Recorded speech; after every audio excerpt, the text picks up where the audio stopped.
अब इनकी कोई अपीजमेंट की गुंजाइश नहीं है, अब इनसे कोई बातचीत की गुंजाइश नहीं है। Once they know that the state is telling them very clearly कि या आप रियासत की विल के आगे सबमिट करें आइन और कानून के मुताबिक, और otherwise we are here and we are standing and we are fighting.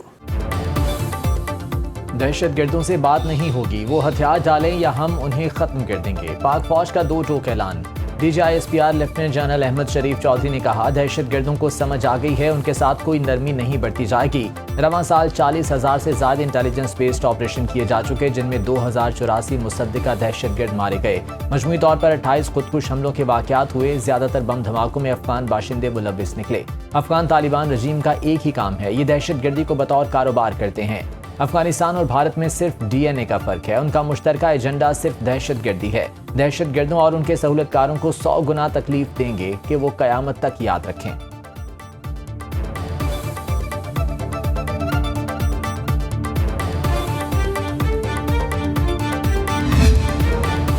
A hard state means एक वो रियासत जिसमें तमाम मामलात आइन के मुताबिक और कानून के मुताबिक हो, in which there is no elitism. उस हार्ड स्टेट के अंदर सिक्योरिटी होगी, स्टेबिलिटी होगी, उसके अंदर ग्रीवांसेस नहीं होंगी।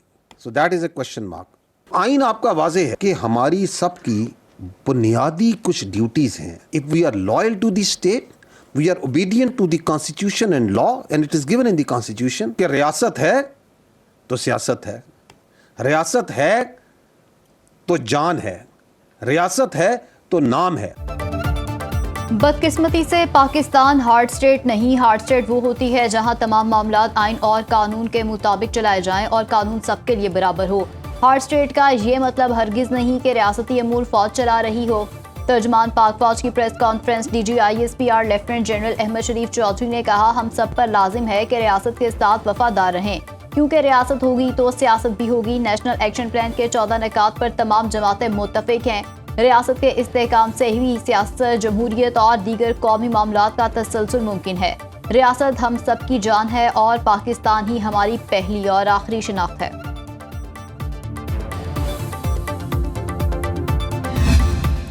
जो वज़ीर दाखिला साहब की स्टेटमेंट है, बिल्कुल उनका ये पर्सनल ओपिनियन है and we don't comment on this things. However, एक चीज़ जो कि इस पे we would like to say that we have been saying earlier also, as a primary stakeholder in the security, good governance is key to security and stability of Pakistan.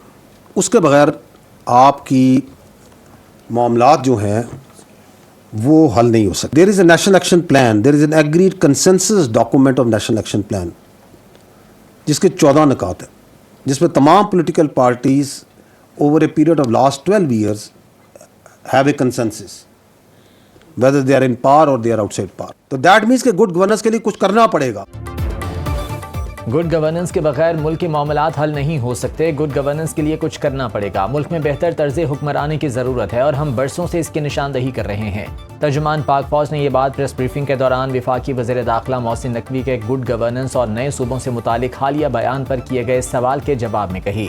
DGISPR lieutenant general Ahmad Sharif Chaudhry ने कहा कि वज़ीर दाखिला ने इस मामले पर अपनी ज़ाती राय का इजहार किया। ताहम गुड गवर्नेंस पाकिस्तान के लिए एक इंतहाई अहम और संजीदा मौजू है। आबादी 4 गुना बढ़ गई और सूबे वही 4 हैं। हमें कुछ सोचना पड़ेगा। मुल्क को दरपेश मुतादिद मसाइल का हल मौसर हुक्मरानी और बेहतर इंतजामी निज़ाम से जुड़ा हुआ है। ताहम गुड गवर्नेंस कैसे लानी है, कौन सी इस्लाहात करनी है और किस समत जाना है, ये फैसला सियासी जमातों और सियासतदानों ने करना है। वो मसाइल का हल निकालने की अहलियत रखते हैं और निकाल लेंगे।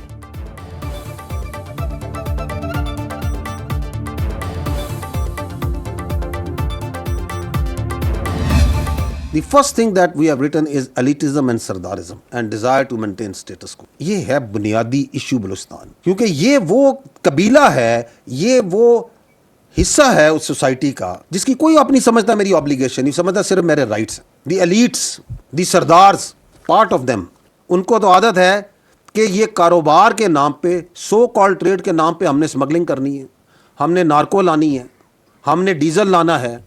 अगर तुम ये रोकोगे तो मैं फिर दहशतगर्दी कराऊंगा, उसको फ़रोग दूंगा और फिर ये नारे मारूंगा कि तुम्हारे हालात तुम्हारे काबू में नहीं है। बलूचिस्तान तो हाथ से निकल रहा है जी, बलूचिस्तान में ये हो गया वो हो गया। मुझसे बात करो, खोलो मेरे परमिट, मेरी भर्तियां खोलो, ये जो 1000 अरब से ज़्यादा बजट मिलता है इसमें से मुझे हिस्सा दो। ये उन्हें प्रॉब्लम है। बलूचिस्तान का मसला सरदार और एलीट है। बलूचिस्तान के हालात खराब करने में मखसूस अनासर मुलव्विस हैं। DGISPR lieutenant general Ahmad Sharif Chaudhary की प्रेस कॉन्फ्रेंस। कहा, सरदार चाहते हैं 1000 अरब के बजट में हिस्सा मिले। स्मगलिंग के नाम पर कारोबार करना उनकी आदत है। ये मंशियात और डीजल स्मगलिंग करते हैं। एलीट और सरदार चाहते हैं कि गरीब का बच्चा आगे ना बढ़े। सरदार लेविस को जाती फोर्स समझते हैं। इनको लेविस फोर्स की तनख्वाह चाहिए। वो कहते हैं अगर तुम रोकोगे तो हम दहशतगर्दी करवाएंगे। उन्हें मसला है कि उनके पैरों को हाथ क्यों नहीं लगाया जा रहा। सरदारों को अपने जाती घरों की चौकीदारी के लिए लेविस फोर्स चाहिए। हम एलीट क्लास और सरदार से नहीं, बलूचिस्तान के लोगों से बात करेंगे।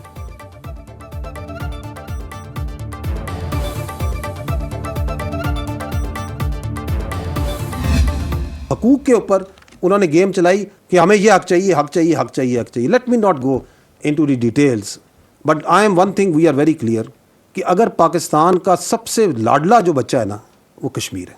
रियासत ने उससे भी कितनी फराखदिली का मुजाहरा किया। कहा आप इलेक्शन में आए, आप MLA बने, आप इसके अंदर मेजॉरिटी बने, आप आईनी और कानूनी तरीके से जो करना चाहते हैं करें। And only one voice that comes from Kashmir. Pakistan हमारा है, हम पाकिस्तानी हैं, हम पाकिस्तानी हैं, पाकिस्तान हमारा। पाकिस्तान और कश्मीर एक दूसरे के अटूट अंग हैं। कश्मीर पाकिस्तान की शहरत था, है और रहेगा।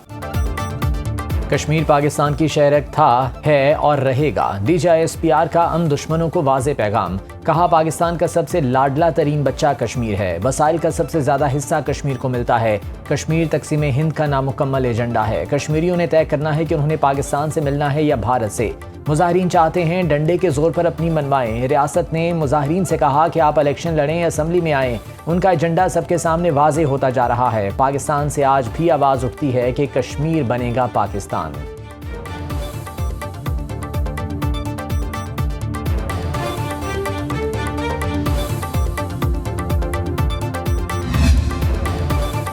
शहीदों के बारे में जो मौलाना ने बात की वो नाकाबिले फहम है। इस बयान से भारत खुश हुआ। DGISPR lieutenant general Ahmad Sharif Chaudhary का कहना था, आप वो बात कर रहे हैं जिसे हिंदुस्तान अपना बयानिया बनाना चाहता है। हमें अपनी कौम को मजीद कंफ्यूज करने की जरूरत नहीं। सियासतदानों को चाहिए कौम को शाउट दें। पाक फौज फलसफा शहादत के पीछे खड़ी है। हमने वर्दी पहनकर अपना आज आपके कल के लिए कुर्बान करने की नीयत कर ली है।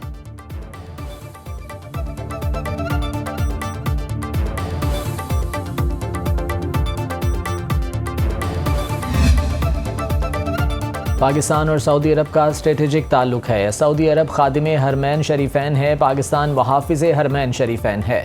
तर्जुमान पाक फौज लेफ्टिनेंट जनरल अहमद शरीफ चौधरी कहते हैं, पाकिस्तान और मुत्तहिदा अरब अमारात बरादर मुल्क हैं। दुनिया में कोई दो मुल्क ऐसे नहीं होते जिनका हर चीज़ पर नुक्ता नज़र एक हो। प्रोपेगेंडा करने वाले कभी कामयाब नहीं होंगे।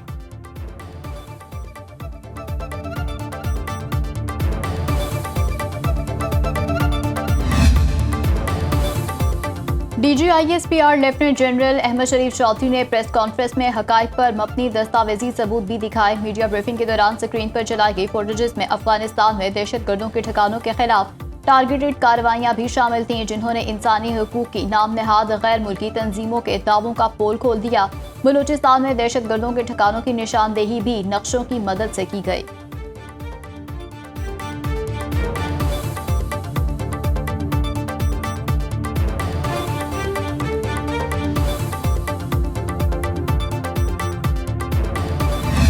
जिनकी ये ख्वाहिश है कि वो इस मुल्क को तोड़ना चाहते हैं, वो अहमकों की जन्नत में रहते हैं। मेरा कामिल यकीन है कि वो इस मुल्क का बाल बीका नहीं कर सकते हैं। अजीब सी साजिश हो रही है इस मुल्क में। आपने अपनी सियासत करनी है तो सरफराज बुकटी के खिलाफ कर लें, लेकिन खुदारा मैं उन जमातों को ये पैगाम देना चाहता हूँ कि ये सियासत को इस दहशतगर्दी से मत जोड़ें। इस रियासत को इस वक्त सियासत की नहीं, रियासत को रियासत की जरूरत है। रियासत को सियासत की नहीं, रियासत को रियासत की ज़रूरत है। दुश्मन नासिर बलूचिस्तान को गैर मुस्तहकम करने की कोशिश कर रहे हैं। मासूम लोगों को गुमराह करने वालों के मज़मूम अज़ाइम नाकाम होंगे। वज़ीर आला सरफराज बुगटी का पासिंग आउट परेड से खिताब। कहा, दहशतगर्दी का जवामर्दी से मुकाबला करेंगे। जल्द बलूचिस्तान में अमन का सूरज आबोताब से चमकेगा। अमन के लिए पुलिस किरदार अदा कर रही है। ATF फोर्स भरपूर अंदाज में काम कर रही है। अमन अमान की सूरत हाल पर मुझे आज कुछ गड़बड़ नजर आ रही है। मुल्क में एक अजीब सी साजिश हो रही है।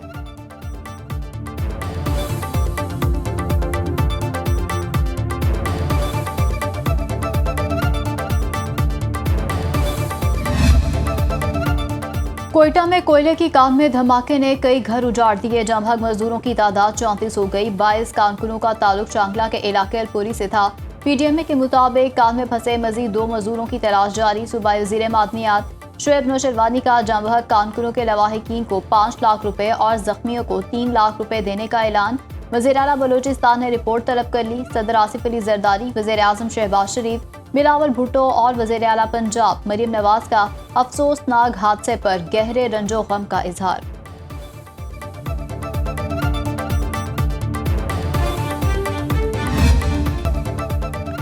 ईरान के अमरीकी फौजी अहदाफ पर हमले। बहरीन में शेख ईसा एयरबेस पर ड्रोन्स दागे। ईरानी फौज के मुताबिक अमरीकी फौज के पावर जनरेटर्स, नेविगेशन सिस्टम्स और इंतजामी इमारतों को नुकसान पहुंचा।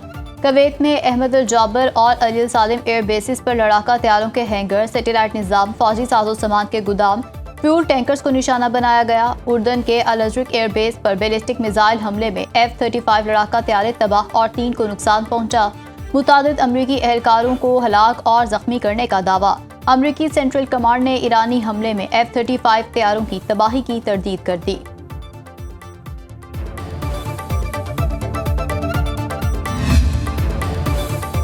अमेरिका को बेगुनाह ईरानियों का खून बहाने की कीमत चुकाना होगी। स्पीकर ईरानी पार्लियामेंट बाकिर कालिबाफ ने एक्स पर बयान में कहा, अमेरिका हर रोज अपने हाथ नए जुर्म से गंदे कर रहा है।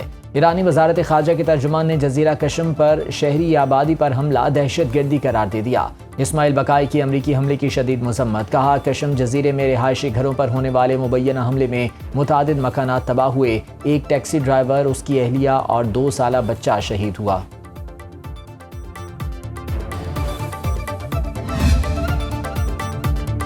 गजा जंगबंदी के अगले मरहले का तफसीली रोड मैप तैयार। हमास, मिस्र, कतर, तुर्किया और अमेरिका के दरमियान अहम पेशरफ्त। गजा बोर्ड ऑफ पीस के मुताबिक हमास के गैर मुसल्लह होने के बाद इसराइली फौज गजा से मरहलावार इनखला करेगी। गजा का इंतजाम national committee for the administration of Gaza के सपुर्द होगा। भारी हथियार और सुरंगें बैनुल-अक़वामी निगरानी में महफूज रखी जाएंगी। बैनुल-अक़वामी इस्तेहकाम फोर्स अमन और इमदादी सरगर्मियों में मुआवनत करेगी। गजा के सरकारी इदारे और अवामी खिदमत आज़ाद इंतजामी कमेटी चलाएगी।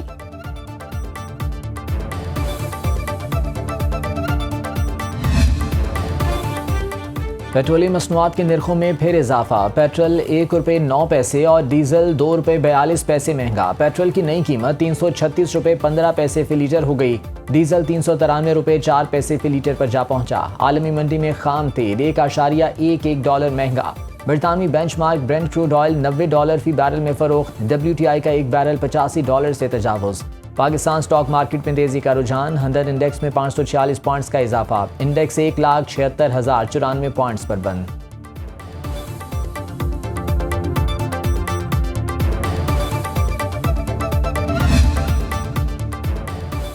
वज़ीर आज़म शहबाज शरीफ से आलमी बैंक के वफ़द की मुलाकात। शहबाज शरीफ ने आलमी बैंक के साथ पाकिस्तान की देरीना शराकत दारी को सराहा। उनका कहना था, पाकिस्तान का आईनी ढांचा और सूबाई खुदमुख्तारी मुल्क की तरक्की के लिए बुनियादी अहमियत रखते हैं। कंट्री डायरेक्टर ने पाकिस्तान में मालियाती वफाकियत मजबूत बनाने की रिपोर्ट पेश की। वज़ीर आज़म ने रिपोर्ट का तफसीली जायजा लेने के लिए आला सतह की कमेटी कायम करने की हिदायत कर दी।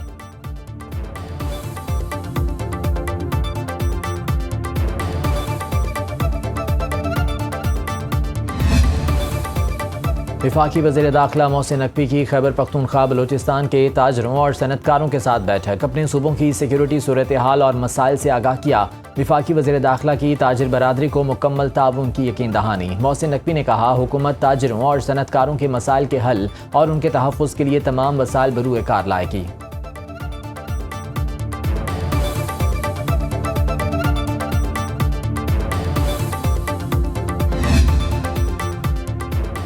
वज़ीर आला सिंध मुराद अली शाह ने मोहसिन नकवी की तजवीज़ घिसी पिटी करार दे दी। कहते हैं, मोहसिन नकवी का बयान सुना है, मुझे नहीं पता उनका इशारा किस तरफ है। अगर मोहसिन नकवी समझते हैं कि निज़ाम नीचे चला गया तो वो तजवीज़ हैं।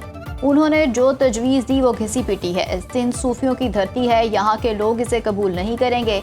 पाकिस्तान के सबसे बड़े सूबे की हुकूमत भी मुस्लिम लीग नवाज के पास है। बलूचिस्तान में कोलिशन हुकूमत है और सिंध में पीपल्स पार्टी की हुकूमत है।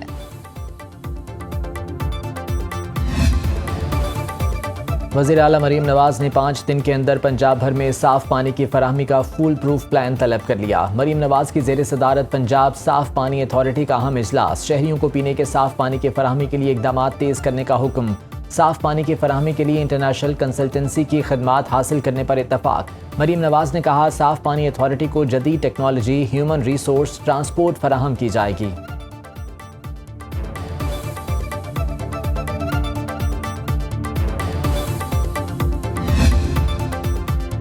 मॉनसून के तूफानी स्पेल ने हर तरफ पानी पानी कर दिया। इस्लामाबाद का भारा कहू चौक मुसलसल बारिश से तालाब बन गया। पानी लोगों के घरों और दुकानों में दाखिल। मरी में मूसलाधार बारिश के बाद लैंडस्लाइडिंग का खदशा। रावलपिंडी, लाहौर, मानसेहरा, टांग, सवाबी में भी बारिश। सहराए थर में भी बादल जमकर बरसे। थरपारकर में आसमानी बिजली गिरने से 3 अफराद जाँ बहक। शकरगढ़ में नाला बई से मुल्हिका आबादियों के कच्चे रास्ते और पुल बह गए।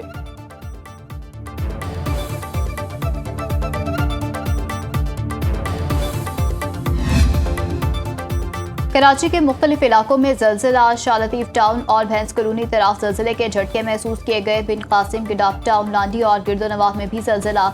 इब्तदाई इत्तलात के मुताबिक किसी जानी या माली नुकसान की इत्तला मौसूल नहीं हुई।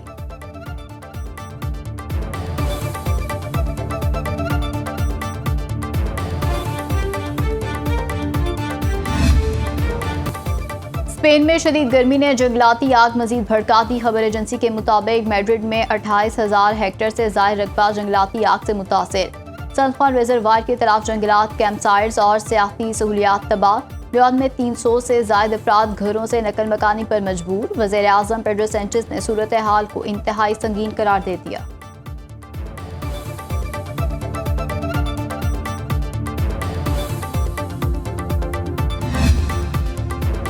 रूस के यूक्रेन पर मिसाइल हमले, 13 शहरी हलाक। मीडिया रिपोर्ट्स के मुताबिक यूक्रेन पर हमलों के दौरान रूसी मिसाइल पोलैंड में गिर गया। रूसी मिसाइल मशरकी पोलैंड के गांव कॉलोनिया में गिरकर तबाह हुआ। नेटो सेक्रेटरी जनरल का कहना है कि रूसी मिसाइल का वाकया इंतहाई गैर जिम्मेदाराना इकदाम है। पोलैंड में एयर डिफेंस सिस्टम्स अलर्ट कर दिए गए।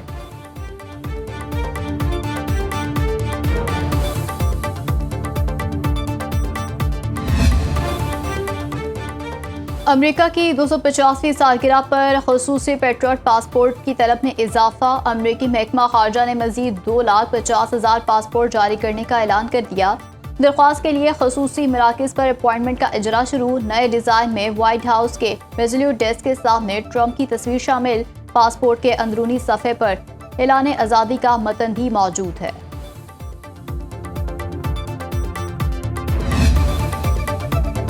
बॉलीवुड अदाकारा कंगना रनौत का भारतीय जेन जी पर सख्त तनकीद का इजहार। कंगना रनौत ने जेन जी को गटर जनरेशन करार दे दिया। कहती हैं नौजवान नस्ल माशरे को कुछ नहीं दे रही। अदाकारा ने जेन जी के रवैयों और तर्ज जिंदगी पर सवाल उठा दिए।